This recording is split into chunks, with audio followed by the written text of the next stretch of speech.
You remember, the friend who talked behind your back, the partner who lied to your face, the coworker who took credit for your idea in a meeting and smiled while doing it.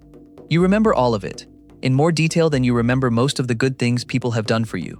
Why does betrayal stick like that, harder and longer than almost anything else? And what did people do about it before therapy, before restraining orders, before you could just block someone and never see their face again? Think about the last time someone screenshotted a text that wasn't meant for them, or you found out a friend said something behind your back that you weren't supposed to hear. Your stomach dropped, not because you were in physical danger, but your body reacted like you were. Heart rate up, thoughts racing, that specific, hot, sinking feeling that doesn't match the size of the situation at all. That reaction is old. We're talking roughly 6 million years old, back before humans were even humans, back when we shared a common ancestor with chimpanzees. And here's the part that should unsettle you a little. That reaction isn't a glitch in your emotional system. Something ancient is running underneath it right now, quietly deciding who gets trusted and who doesn't, filing people into categories you're not even consciously aware of. It's been making that call long before you were born, and it will keep making it long after you've forgotten this video. Start with the primatologist Franz de Waal, who spent decades studying chimpanzee troops and documented something uncomfortably familiar. Chimps form alliances. They groom the right individuals at the right time. They exclude the wrong ones. And when one chimp betrays another, stealing food after a deal, siding with a rival during a power struggle, the betrayed chimp doesn't just move on. It remembers for months. It changes who it grooms, who it defends, who it shares food with, sometimes for the rest of that relationship. That's not sentiment, that's bookkeeping. Cold, functional, evolutionarily useful bookkeeping. And here's the bridge worth sitting with. That's the exact same bookkeeping running in you right now, every time you quietly decide someone isn't like that, after they've shown you clearly exactly what they're like. You're not being dramatic. You're running an ancient audit.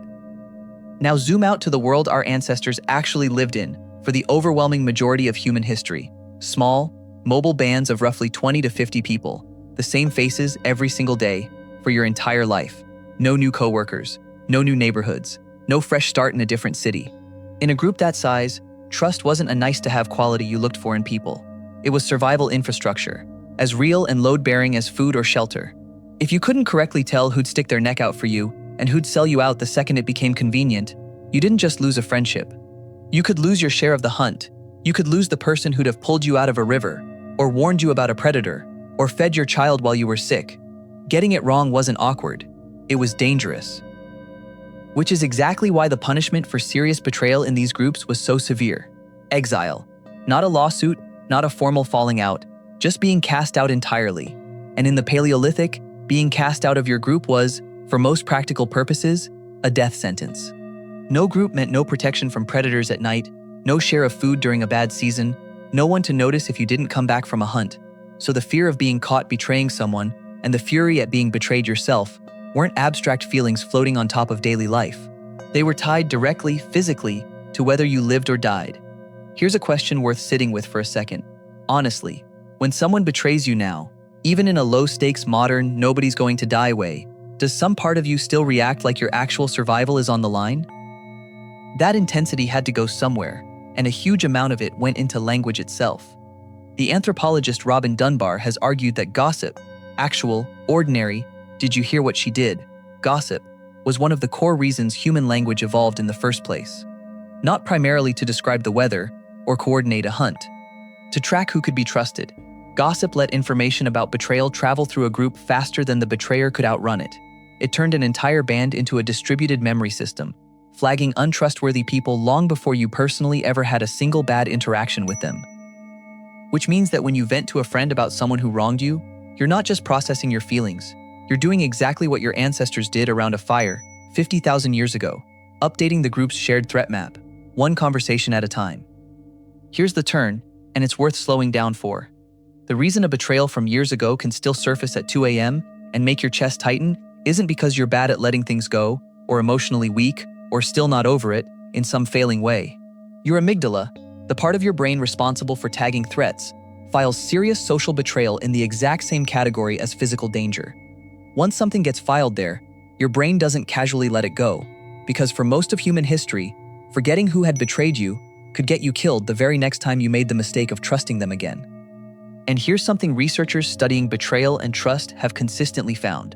The speed at which trust can be rebuilt after a betrayal is nowhere near the speed at which it was broken.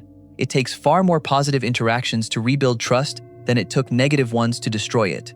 That's not you being stubborn or unforgiving. That asymmetry is a feature, not a bug, because in the ancestral environment, the cost of trusting a genuine betrayer twice was catastrophically higher than the cost of being slightly too cautious with someone who deserved a second chance. Sixth beat.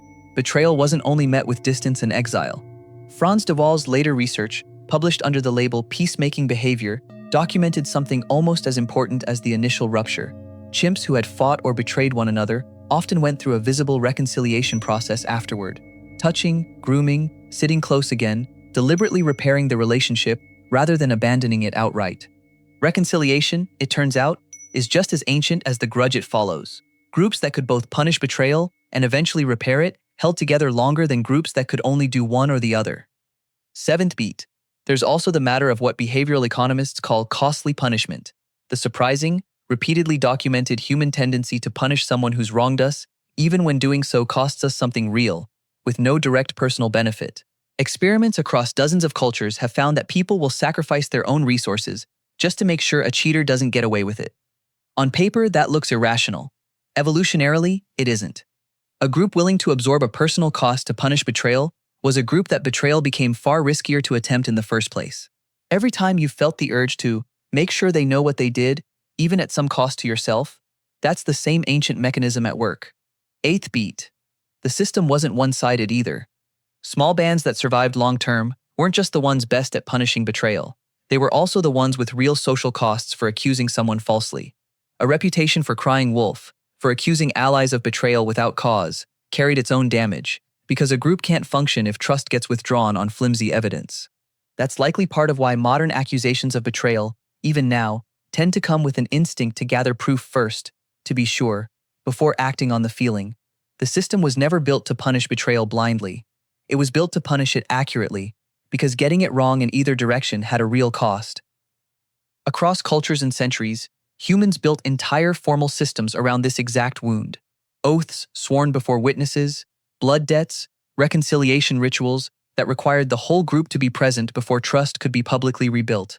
None of that was decoration or superstition. It was the actual social technology required to manage a wound that doesn't close cleanly on its own, because it was never designed to. You don't hold on to betrayal because you're broken, or petty, or can't move on like everyone else seems to. You hold on to it because for nearly the entire history of your species, forgetting used to get people killed. If a specific betrayal came to mind while you were watching this, you already know exactly which one. Drop a single word for what it cost you, no details needed, just the word. And if this is the kind of video that stays with you a little after it ends, there's more of it waiting here.